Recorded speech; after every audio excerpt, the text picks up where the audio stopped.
E aí galera, tudo bem com vocês? Aqui é o Eric e João e sejam bem-vindos ao Carnoficina, um canal voltado totalmente para o universo do horror. No vídeo de hoje a gente vai continuar a nossa saga com os melhores filmes de terror dos anos 80. Esse é o terceiro capítulo já tá se encerrando aqui nesse vídeo, os anos 80, pra gente começar os anos 90. E como sempre eu falo pra vocês que é muito difícil fazer essa lista, porque são tantos filmes bons, principalmente nos anos 80, que pra mim é a minha década assim, favorita de todas. Tanto no aspecto visual, tanto na questão da criatividade e tudo mais. Enfim, essa lista tá show hoje. Então se você quer saber quais são os filmes que estão nessa lista, já deixa aquele like, se inscreve no canal, dá essa força aí pra gente. A gente tá com uma meta de chegar a 10 mil inscritos até o final do ano, então conto muito com a força de você. Se você chegar por aí agora, tá conhecendo o canal agora, se inscreve aí no canal, tá? A gente posta conteúdo sempre relacionado ao universo do horror, faço maquiagem de efeito também. Tem vídeos bem interessantes aqui no canal, então dá essa força pra gente, esse apoio, tá bom? Então chega de enrolação e bora pro vídeo.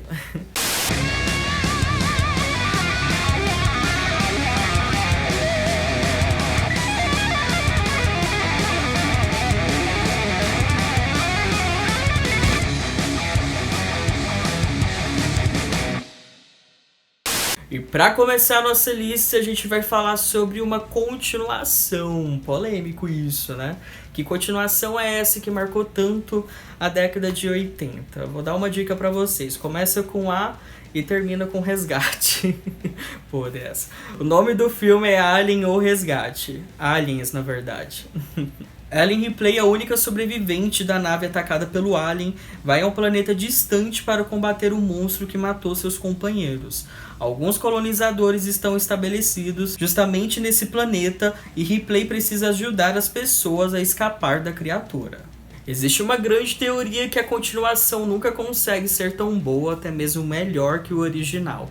Mas Aliens veio aí para poder comprovar que essa teoria nem sempre é certa, ainda mais tratando de um filme dirigido pelo James Cameron. Aliens foi uma brilhante continuação do clássico filme de 79, dirigido pelo diretor Ridley Scott, que foi consagrado aí como um dos melhores filmes de horror de todos os tempos e sci-fi da história.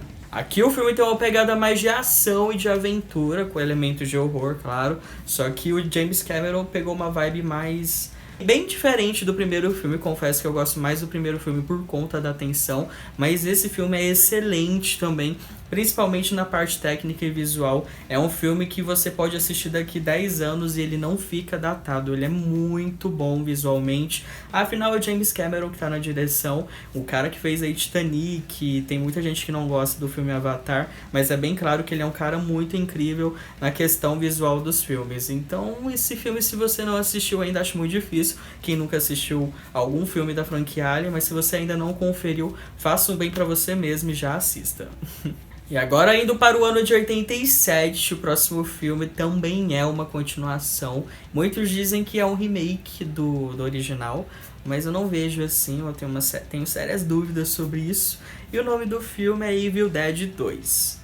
O único sobrevivente da noite passada, Ash tenta sobreviver aos seres do livro dos mortos, ao mesmo tempo em que mais 4 visitantes se dirigem para a cabana, onde os demônios não cessam seus ataques.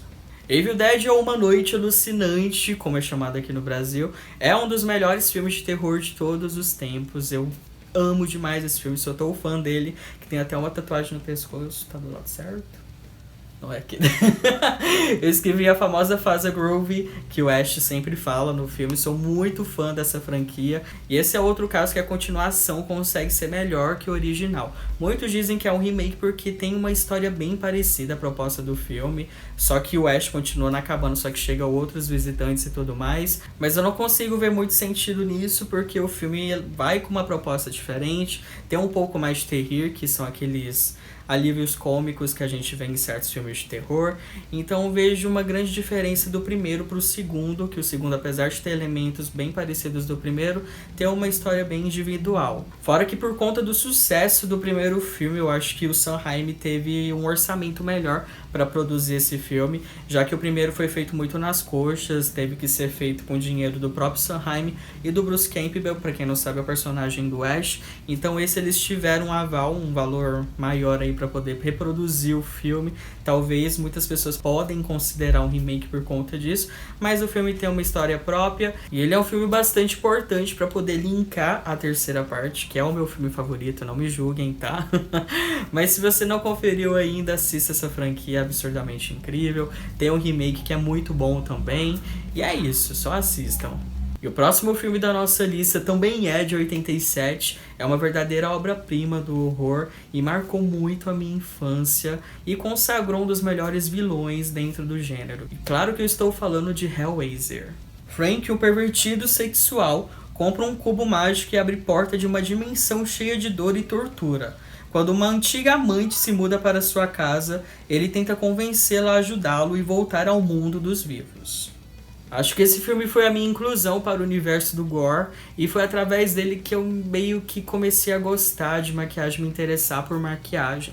Esse filme é dirigido e também roteirizado pelo Clive Barker, que para mim é um dos diretores e roteiristas mais criativos e escritores também, porque ele tem vários livros com vários contos. E o que eu curto muito na obra do Clive é a questão fantástica que ele consegue construir no seu universo, criando criaturas, monstros, demônios e tudo mais. Acho isso extremamente criativo, fora que ele faz isso de uma forma totalmente sem escrúpulos, extremamente sangrento e bem visceral. Enfim, a obra literária do Clive é algo perfeito. Quem não pôde conferir algum conto dele, procura aí na internet, é facinho de achar e leia pelo menos um conto que vocês vão entender o que eu estou dizendo. O filme, além de entregar um dos vilões mais marcantes do cenário pop e também da cultura do horror, ele é um filme muito impecável visualmente. A maquiagem prática desse filme é absurdamente incrível. Tem um CGI ali, sim, que ficou um pouquinho datado, mas nada que estrague o filme. É um filme extremamente climático, é um filme pesado, é um filme com cenas de gore incríveis para poder conferir, além que eu considero pelo menos um dos filmes mais originais dos anos 80 e quem sabe de todos os tempos. E o nosso próximo filme também foi lançado em 87 e apesar de não curtir muito esse filme, não me julguem, tá? Claro que ele não poderia faltar nessa lista, afinal de contas foi esse filme que deu vida ao Predador, que a gente tanto conhece. O Major Dutch lidera uma equipe de resgate em selva da América Central. Após uma ação bem-sucedida contra o pelotão de guerrilheiros, eles descobrem que a missão era uma farsa e eles foram usados pela CIA. Para piorar, a floresta esconde uma ameaça mortal, um ser de outro planeta fortemente armado que sente enorme prazer em matar. Particularmente não curto muito esse filme, porque pra mim ele é mais um filme de ação misturado com ficção científica, mas ele consegue fazer bem a junção desses gêneros dentro com pitadinhas de horror ali. O filme é estrelado pelo ator Arnold Schwarzenegger, que tá numa atuação bem canastrona, mas eu acho que combina com a vibe do filme. Eu não curto tanto esse tipo de gênero, mas confesso que é um bom entretenimento e que a estética do Predador é absurdamente incrível. Eu acho que é isso que vale muito a pena assistir esse filme. É um bom entretenimento, não posso ser injusto também, mas é aquele típico filme que a gente sempre torce pro Predador matar todo mundo. Não sei se vocês me entendem. E partindo agora para o ano de 88, a gente vai falar de outro grande clássico. Eu adoro muito, adoro de verdade esse filme. Acho divertido, acho bem roteirizado, acho bem dirigido, acho assustador, acho tudo sobre esse filme. Estou falando do Brinquedo Assassino. Uma mulher compra para o seu filho um boneco amaldiçoado por um assassino em série, morto dentro de uma loja de brinquedos. Pouco antes, ele faz um ritual de voodoo com o boneco, que ganha vida e se torna um perigoso psicopata. Brinquedo Assassino com certeza foi motivo de pesadelo de várias pessoas na infância. Hoje talvez não causaria o mesmo impacto, afinal de contas mudou a perspectiva do que as pessoas têm medo. Mas esse filme, para quem viveu nos anos 80 e nos anos 90, sabe muito bem do que eu tô falando. Esse filme foi dirigido pelo diretor Tom Holland, que já teve aqui nessa lista. Ele que dirigiu o filme A Hora do Espanto, outro clássico aí dos anos 80. Ele é um baita diretor que ainda roteirizou junto com Don Mancini, que acabou pegando a responsabilidade da franquia mais à frente. E é um filme muito, muito plausível, porque se a gente for pegar a perspectiva de ter um boneco assassinando outras pessoas, é algo trash pra gente imaginar. Mas esse filme soube dosar muito bem tudo isso, soube construir uma tensão muito grande. É um terror de primeira. Os efeitos práticos também são absurdamente incríveis. Vários momentos do Chuck foram feitos todos em stop motion, motion, que é totalmente fantástico. E eu acho que foi muito difícil produzir esse filme. Imagino, claro, porque stop motion é algo muito demorado. Então, com certeza merece estar nessa lista. Eu acho perfeito da franquia em si. Nos anos 90, eu vou estar mencionando aí que é o meu favorito da franquia A Noiva de Chuck. Vou estar informando o porquê que ele é meu favorito pra vocês, tá bom? E é isso. Eu acho que dificilmente alguém não tenha assistido esse filme. E é isso. E o próximo filme da nossa lista também é de 88, e eu considero ele e A Mosca um dos melhores remakes já feitos. E claro que eu estou falando do filme A Bolha Assassina. Um velho passeia entre arbustos da periferia quando encontra uma bolha gelatinosa que veio do espaço. Logo a bolha gruda em seu corpo, devorando-o em seguida. Uma amostra dela é levada a um médico que não consegue identificar sua formação. A bolha cada vez necessita mais de nutrientes, o que faz com que ataque um teatro, um depósito de carnes, e enfrente a população da cidade em campo aberto, devorando centenas de pessoas. É até injusto comparar esse filme com a versão de 58, já que ele está anos-luz à frente na questão da maquiagem prática e efeitos práticos. Eu acho de 58 um filme muito bom, é um filme bem divertido, mas esse me conquista pela dinâmica, ele é um filme bastante dinâmico, que traz um estereótipo bem marcante dos anos 80, do roqueiro, da patricinha e tudo mais. Eu acho isso tudo muito bem feito, além de poder parecer aparentemente um filme trash, entregar elementos de horror extremamente perfeitos. Quando eu disse no nosso primeiro vídeo sobre a década de 80 que a maquiagem, os efeitos práticos seria algo bem marcante durante essa década, esse filme é a prova disso, eu não tô brincando. Quem não conferiu esse filme, por favor, assista, porque eu acho ele absurdamente incrível visualmente. É um filme muito chocante. Eu não consigo imaginar como que eles elaboraram aquela maquiagem, toda a estética da bolha, daquela criatura. É algo assim surpreendente, é chocante. Então, se você ainda não assistiu, não perca seu tempo e já baixa aí, já procura, já baixa aí, já procura aí pra poder conferir, porque filmaço. Outro filme impecável que foi lançado também em 88, que ele é bem à frente do seu tempo, tem uma mensagem social bem crítica por trás, uma mensagem bem simbólica, é o clássico Eles Vivem, do diretor John Carpenter. O filme conta a história de John, que é um homem desempregado, que anda pelas ruas da cidade procurando algo para fazer. Um dia ele encontra um óculos de sol e por meio dele consegue enxergar a face verdadeira das pessoas.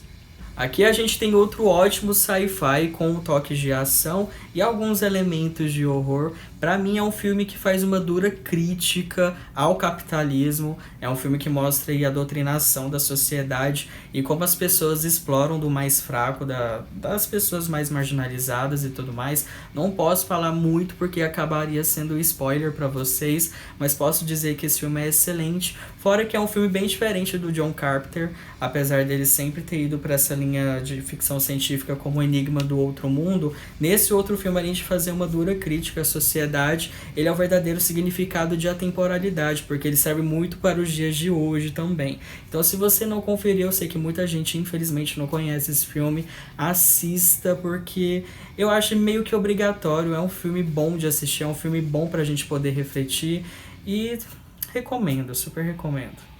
E o próximo filme da nossa lista também é de 88, e apesar de não ser um filme de terror, é um filme que tem elementos de horror, apesar de ser mais cômico, e é um filme que é bastante cultuado, é claro que não poderia faltar nessa lista. Acho que nem a questão do filme, sim do personagem, é bastante cultuado dentro da cultura pop e dentro do gênero.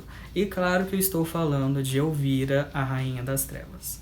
O filme conta a história de Elvira, uma apresentadora de programas de terror, que após ser demitida e entrar em falência, é salva quando recebe de herança da tia-avó uma mansão mal assombrada. Ela vai atrás da sua herança em uma cidadezinha conservadora, causando comoção com sua roupa preta e maquiagem exagerada. Esse filme era um dos meus filmes favoritos quando passava na sessão da tarde, tenho um carinho muito grande por ele. Ele é um filme que conseguiu moldar a minha personalidade, sendo bem honesto com vocês. Eu acho o personagem de Elvira um personagem extremamente empoderado. Eu acho extremamente crucial para aquela época onde tinha tanto preconceito com as mulheres que usavam decote, ou com as mulheres que tinham uma atitude mais punk e tudo mais. Então quem se identificava com aquele conceito meio gótico, meio punk e tudo mais, sabe do que eu tô falando, porque eu era era meio aquele garoto estranho na escola, que ouvia rock, esse tipo de coisa.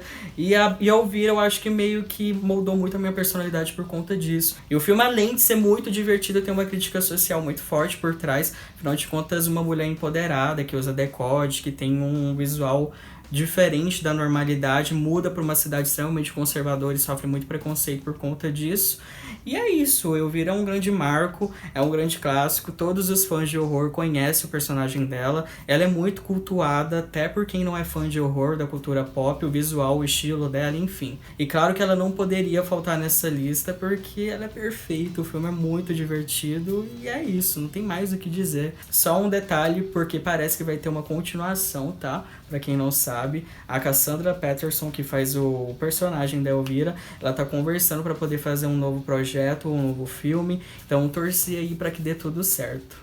E o penúltimo filme da nossa lista é um filme lá de 89, é um dos primeiros filmes de terror, na verdade é o primeiro filme de terror que eu assisti na vida, e tem um valor muito simbólico pra mim, bem nostálgico, porque eu assisti de tarde no SBT, quando passava filmes desse tipo no SBT, e apesar de ser um filme que eu curto muito, ele me amedrontou bastante na infância, principalmente por conta do personagem da Zelda. Alguém consegue imaginar de qual filme existe um personagem chamado Zelda?